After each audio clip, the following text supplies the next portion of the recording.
भगवत गीता अध्याय 16। जय श्री कृष्ण दोस्तों। श्री भगवानुवाच अभयं सत्त्वसंशुद्धिर्ज्ञानयोगव्यवस्थितिः दानं दमश्च यज्ञश्च स्वाध्यायस्तप आर्जवम्।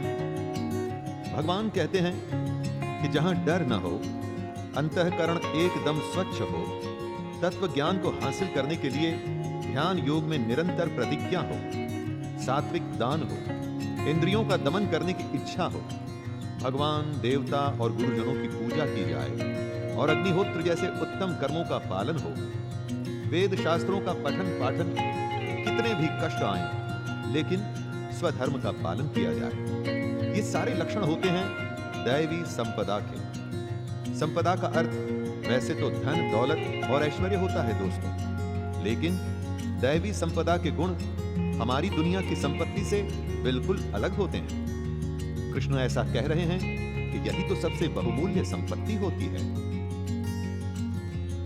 अहिंसा सत्यमक्रोधस् त्यागः शान्तिरपैशुनम् दया भूतेष्वलोलुप्त्वं मार्दवं वीरचापलम्। दैवी संपदा के लक्षणों को समझाते हुए कृष्ण कहते हैं कि ना मन से सोच के, न वाणी से बोल के और ना ही शरीर से कभी भी किसी को कष्ट देना चाहिए। यथार्थ और प्रिय भाषण कहना चाहिए, यानी सिर्फ सच और ऐसी बातें बोलनी चाहिए जो सबको प्रिय लगे। जो आपका बुरा करें उसके ऊपर भी कभी क्रोध न करें। घमंड और अभिमान बिल्कुल भी नहीं होना चाहिए। ऐसा न सोचें कि सब कुछ करने वाला मैं ही हूं। चित्त को चंचलता से बचाकर उसे स्थिर करना चाहिए। किसी की भी बुराई न करें। सब प्राणियों पे दया की जाए। इंद्रियों में आसक्ति को न होने दें। ये सारे लक्षण दैवी संपदा से युक्त लोगों के ही हो सकते हैं। तेजः क्षमा धृतिः शौचं रुद्रोहो नातिमानिता भवन्ति संपदं दैवीम् अभिजातस्य भारत। तेज वो गुण है जिसके सामने छोटे, घटिया या बुरे लोग भी इसके प्रभाव में आकर के अच्छे काम करने लगते हैं। कृष्ण दैवी संपदा के लक्षणों को स्पष्ट करते हुए कह रहे हैं कि तेज, क्षमा, धैर्य यानी कि संयम, बाहर की शुद्धि यानी कि अच्छे संस्कार, किसी में भी शत्रु भाव का न होना और अपने अंदर घमंड का बिल्कुल न होना ही दैवी संपदा को लेकर उत्पन्न हुए पुरुष के लक्षण हैं। देवताओं के गुण लेकर जो पैदा होता है उसे ही दैवी संपदा से युक्त कहा जाता है। दोस्तों, जो इन गुणों के साथ पैदा नहीं हुआ, लेकिन अगर वो अपना बर्ताव ऐसा कर ले तो भी तो उसे दैवी संपदा से युक्त ही कहा जाएगा। दम्भो दर्भोऽभिमानश्च क्रोधः पारुष्यमेव च अज्ञानं चाभिजातस्य पार्थ सम्पदमासुरीम्। दैवी संपदा के गुणों के लक्षण के बाद अब कृष्ण आसुरी संपदा के लक्षण बता रहे हैं। एक तरह से आप इन आसुरी गुणों को दैवी से एकदम उल्टा मान सकते हैं। जैसे दंभ यानी कि घमंड का होना, क्रोध, कठोरता यानी कि क्रूर, रूढ़ बर्ताव और अज्ञान, ये सब आसुरी संपदा को लेकर उत्पन्न हुए पुरुष के लक्षण हैं दोस्तों। अब अगर अगली बार किसी से जब आप मिलें या डील करें तो सोचिएगा कि उसमें कौन सी संपदा के गुण हैं। उसके गुणों से आप उसके व्यक्तित्व का परीक्षण कर सकते हैं और उसी तरीके से बर्ताव भी कर सकते हैं। दैवी संपद्वि मोक्षाय निबन्धायासुरीमता मा शुचः संपदं दैवीम् अभिजातोऽसि पांडव। मनुष्यों के व्यवहार में दो तरह के बर्ताव होते हैं, दैवी और आसुरी। दैवी संपदा के जो गुण हैं वो मुक्ति के लिए होते हैं। अगर उन गुणों को आप पालन में लाते हैं, नियम से इन गुणों को अपने जीवन में उतारते हैं तो इसका अर्थ है कि आप मुक्ति की तरफ बढ़ रहे हैं। लेकिन आसुरी संपदा के गुण बंधन के लिए माने गए हैं। बंधन किससे? इस दुनिया से। कृष्ण कहते हैं, हे अर्जुन, तू शोक मत कर, क्योंकि तू दैवी संपदा को लेकर उत्पन्न हुआ है। अर्जुन के सारे गुण दैवी थे, इसलिए कृष्ण उसे हिम्मत देते हुए चिंता न करने के लिए कह रहे हैं। द्वौ भूत सर्गौ लोकस्मिन् दैव वासुर एव च दैवो विस्तरशः प्रोक्त आसुरं पार्थ मे शृणु। कृष्ण ने इस दुनिया का एनालिसिस करते हुए सीधे सीधे इसे दो हिस्सों में बांट दिया है दोस्तों, दैवी संपदा और आसुरी संपदा। मनुष्य दो ही तरह का हो सकता है, दैवी प्रकृति वाला और आसुरी प्रकृति वाला। इन दो के अलावा और तीसरी कोई प्रकृति मनुष्य में आपको नहीं दिखेगी। जब हृदय में, मन में दैवी संपदा के गुण घर कर लेते हैं तो आप एक तरह से देवता हैं, और अगर मन में आसुरी संपदा के लक्षण आ गए तो मतलब आप ही राक्षस बन चुके हैं। यह हर किसी मनुष्य के लिए सच है दोस्तों। आप जितनों को भी जानते हैं उनको भी इन्हीं दो श्रेणियों में बांट सकते हैं। प्रवृत्तिं च निवृत्तिं च जनानां विदुरासुराः न शौचं नापि चाचारो न सत्यं तेषु विद्यते। कृष्ण कहते हैं कि आसुरी स्वभाव वाले मनुष्य प्रवृत्ति और निवृत्ति दोनों को ही नहीं जानते। दोस्तों, अगर किसी को आप उसकी कमी या बुराई के बारे में बताएं और वो समझने को तैयार ही ना हो, तो क्या कभी वो उस कमी या उस बुराई को दूर कर पाएगा? कभी नहीं। आसुरी स्वभाव वाला ये समझता ही नहीं कि उसकी प्रवृत्ति बुरे कर्मों में है, और इसलिए कभी उनसे छूट ही नहीं पाता। ऐसे लोगों में ना तो बाहर की शुद्धि होती है और ना ही अंदर की, यानी कि अंतःकरण। इनका आचरण भी बुरा होता है और इनका भाषण सत्य ना होके झूठा होता है। हो सके तो ऐसे लोगों से दूर ही रहें। असत्यम प्रतिष्ठं ते जगदाहुरनीश्वरम् अपरस्पर संभूतं किमन्यत काम हेतुकम्। आसुरी प्रकृति वाले मनुष्य इस जगत की सच्चाई समझने को तैयार नहीं होते।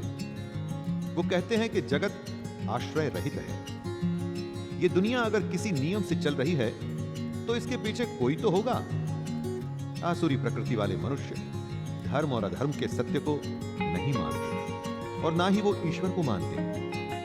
उनका तो मानना है कि संतान केवल स्त्री पुरुष के संयोग से ही उत्पन्न होती है और इसकी वजह सिर्फ काम है। जब धर्म अधर्म में निष्ठा नहीं होती, उसके बाद बेईमानी, छल या कपट करने से भी वो पीछे नहीं हटते। एतां दृष्टिमवष्टभ्य नष्टात्मानोऽल्पबुद्धयः प्रभवन्त्युग्रकर्माणः क्षयाय जगतो हिताः। दोस्तों, दैवी प्रवृत्ति कंस्ट्रक्टिव होती है, यानी कि रचनात्मक, जबकि आसुरी प्रवृत्ति वालों का रवैया डिस्ट्रक्टिव होता है। ये लोग बस नाश ही करते हैं।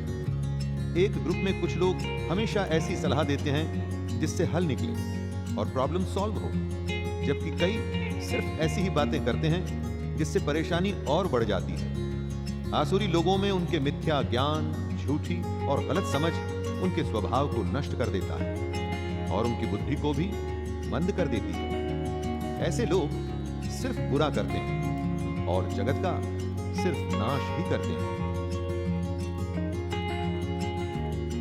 काममाश्रित्य दुष्पूरं दम्भमानमदान्विताः मोहात् गृहीत्वात् सद्ग्रहान् प्रवर्तन्ते शुचिव्रताः।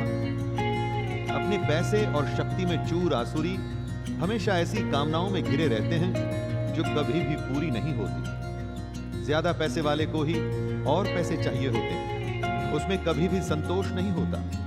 अपने आसपास आपको कितने ही ऐसे संपन्न लोग दिख जाएंगे जो सबसे अधिक बेचैन हैं। ये लोग अपने अज्ञान से मिथ्या सिद्धांतों को ग्रहण करते हैं।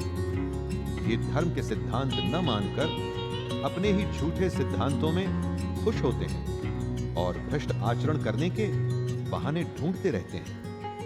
चोरी और भ्रष्टाचार करते हुए सबको पता होता है कि यह गलत है, परंतु फिर भी करते हैं।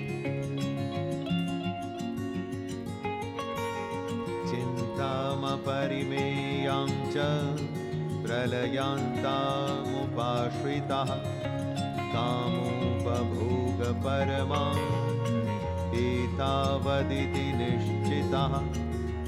कृष्ण आसुरी लोगों के ऐसे लक्षण बता रहे हैं जिससे हम उन्हें एकदम से पहचान सकें। ऐसे लोग हमेशा किसी न किसी चिंता में घिरे रहते हैं। चिंताएं ऐसी जो मरने तक खत्म ना हो, यानी कि मृत्यु पर्यंत रहने वाली असंख्य चिंताएं। जो चिंता में ही घिरा रहेगा वो सत्य से साक्षात्कार कैसे करेगा दोस्तों?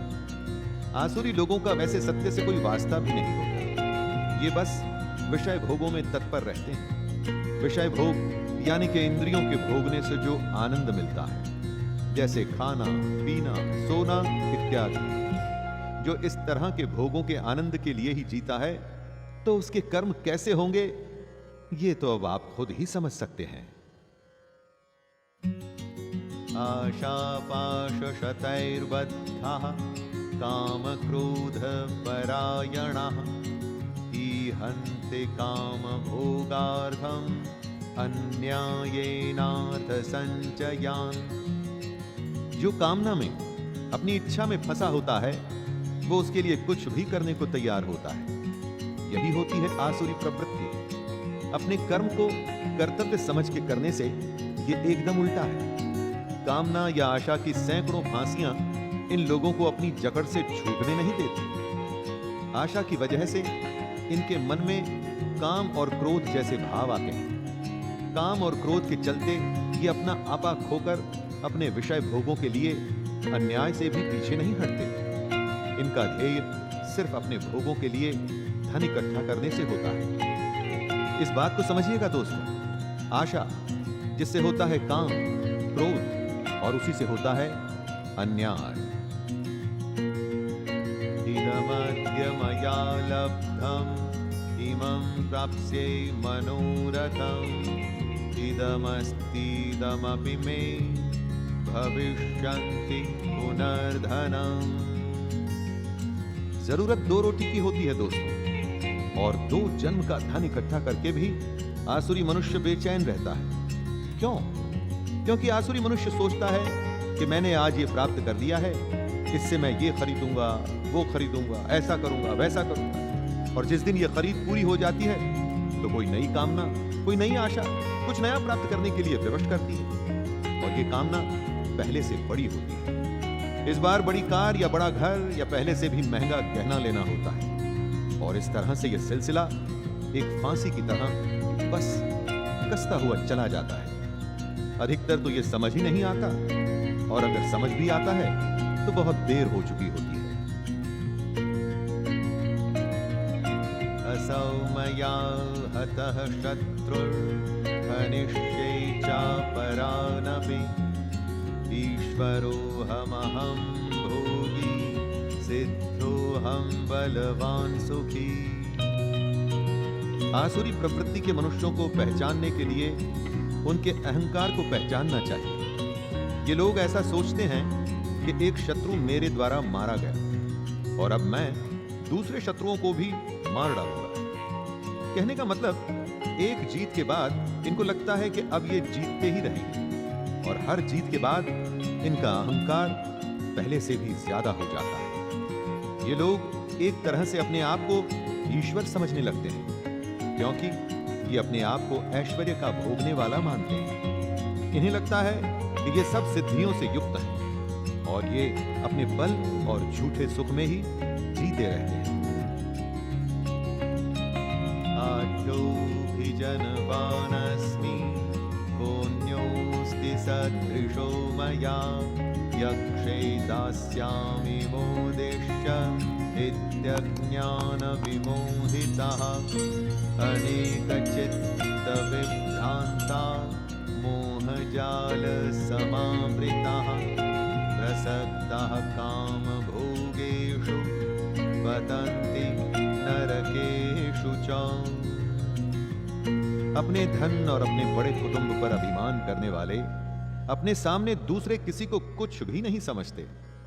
अपने बुरे कामों को ये यज्ञ और दान से धोने की कोशिश करते हैं और साथ में ही अपने आमोद प्रमोद में मस्त रहते हैं। इनका जो मोह है वो अज्ञान से पैदा हो रहा है। इनका चित्त एकदम भ्रमित है। अपने अज्ञान से पैदा हुए मोह से ये लोग कभी निकल ही नहीं पाते, बल्कि इसके जाल में और ज्यादा फंसते जाते हैं और इसका नतीजा होता है महान अपवित्र नरक। अगर ऐसे आसुरी लोगों को लगता है कि वो बच गए तो ये उनकी भूल है। आत्मसंभाविताः स्तब्धा धनवानं मदान्विताः यजन्ते नाम यज्ञैस्ते दम्भेनाविधिपूर्वकम्। कृष्ण ने कहा है कि अगर आपको ज्ञान हासिल करना है तो इस तत्व को समझना होगा कि हमारा ये शरीर क्या है, आत्मा क्या है और कर्म क्या है। लेकिन आसुरी लोग इस समझ से बाहर होते हैं। ये अपने आप को ही श्रेष्ठ मानते हैं। अपने घमंड, धन और मान के नशे में बस नाम मात्र के यज्ञों को करके इन्हें लगता है कि इनके पाप खत्म हो गए। जो शास्त्र विधि से नहीं होता वो पाखंड होता है। पाखंड से कोई क्या हासिल कर लेगा।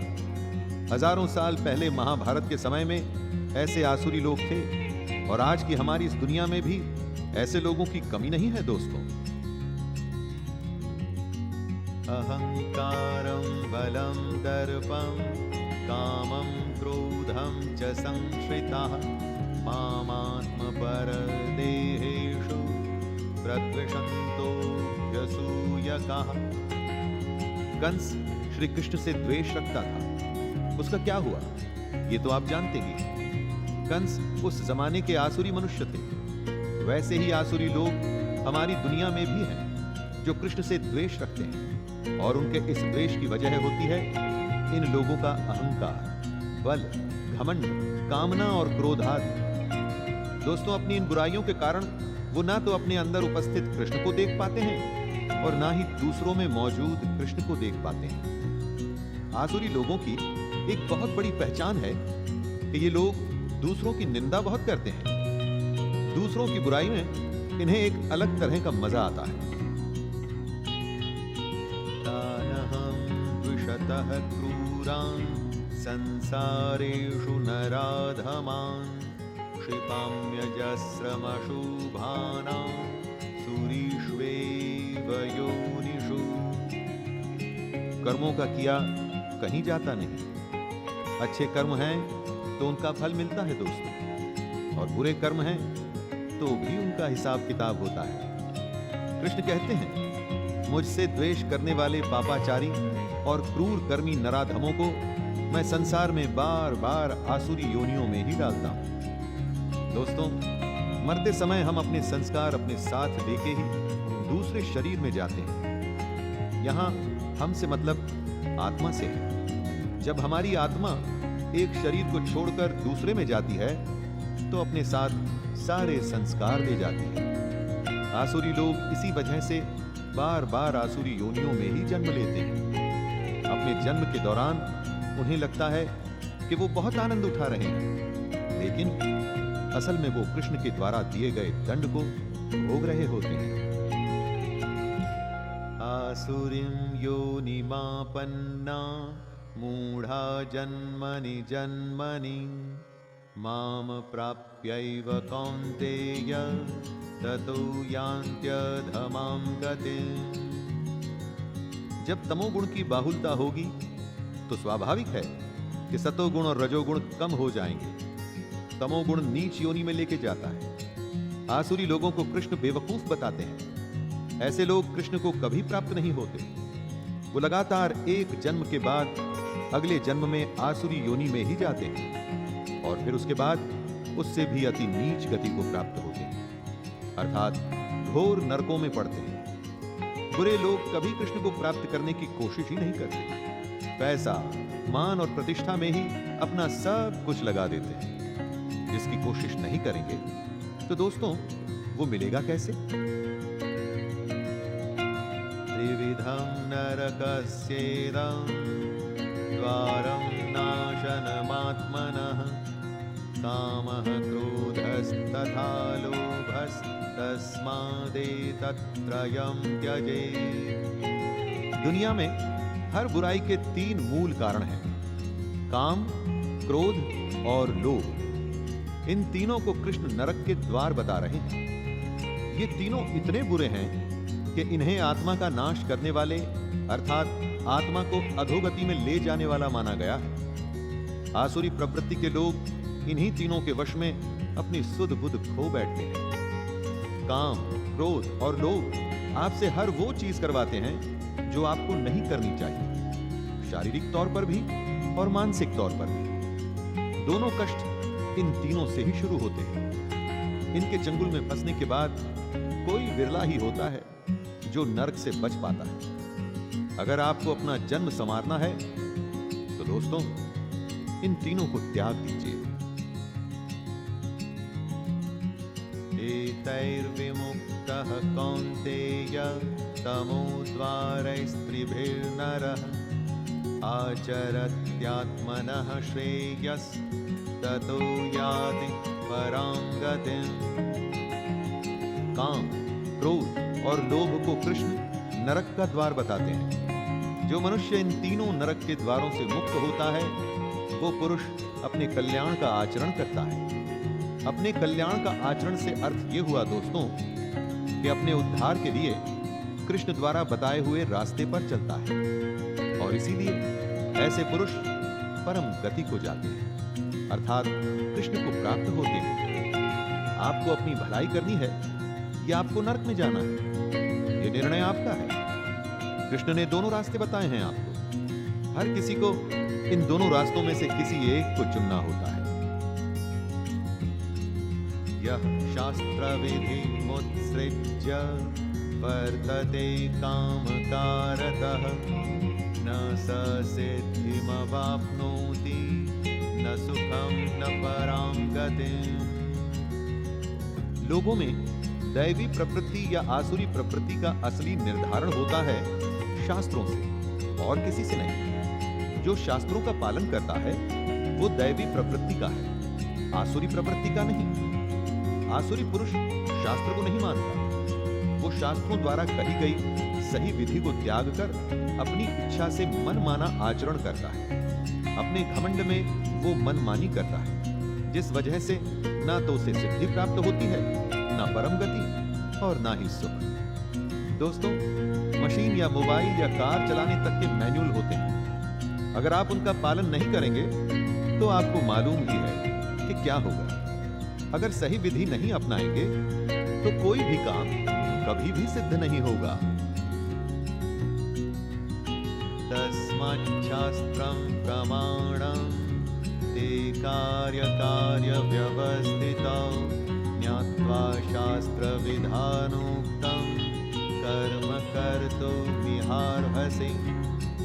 कृष्ण का सबसे बड़ा ज्ञान है कर्म को कर्तव्य मान करके करना और उसके फल की आशा न रखना।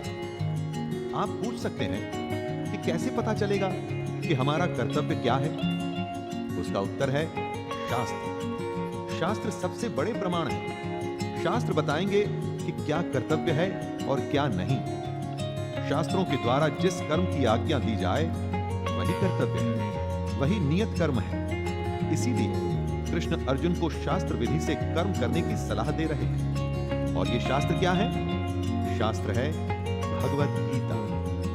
दुनिया में ऐसा कोई प्रश्न नहीं दोस्तों जिसका उत्तर गीता में नहीं। इसे सबसे बड़ा शास्त्र मानकर आप अपना कर्तव्य पूरा करते रहिए। अब जब कोई आपसे बुरा बर्ताव करे, बिना बात उल्टा सीधा कहे या आपका बुरा चाहे, तो आप समझ जाइए कि वो आसुरी प्रवृत्ति का मनुष्य है। ऐसे लोगों की संगत से जितना हो सके उतना दूर ही रहें। और खुद अपनी प्रवृत्ति को दैवी बनाइए, ताकि ज्यादा से ज्यादा लोग आपके पास आएं, आपका सानिध्य चाहें। तो दोस्तों, यहीं पर मैं विराम देता हूं अध्याय 16 को, और फिर से मिलने का वादा करता हूं अध्याय 17 में।